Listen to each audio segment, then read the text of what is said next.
ವರ್ಷದ ಬಾಲಕಿ ನೇಣು ಬಿಗಿದುಕೊಂಡು ಆತ್ಮಹತ್ಯೆ. ಹೌದು, 15 ವರ್ಷದ ಬಾಲಕಿ ಮನೆಯಲ್ಲಿ ನೇಣು ಬಿಗಿದುಕೊಂಡು ಆತ್ಮಹತ್ಯೆ ಮಾಡಿಕೊಂಡಿರುವ ಘಟನೆ ತಾಲೂಕಿನ ಶಿಗ್ಗಿಗಟ್ಟಿ ತಾಂಡಾದಲ್ಲಿ ನಡೆದಿದೆ.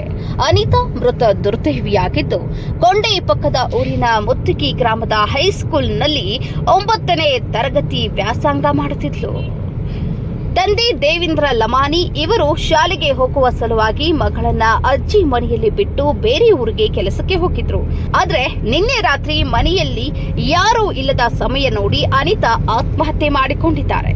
ಇನ್ನು ತಂದೆ ತಾಯಿಯ ಆಕ್ರಂದನ ಮುಗಿಲು ಮುಟ್ಟಿದೆ. ನ್ಯೂಸ್ ರಿಪೋರ್ಟ್ ಮಾರುತಿ ಲಮಾನಿ, ಸಮೃದ್ಧ ಕರ್ನಾಟಕ ನ್ಯೂಸ್, ಧಾರವಾಡ.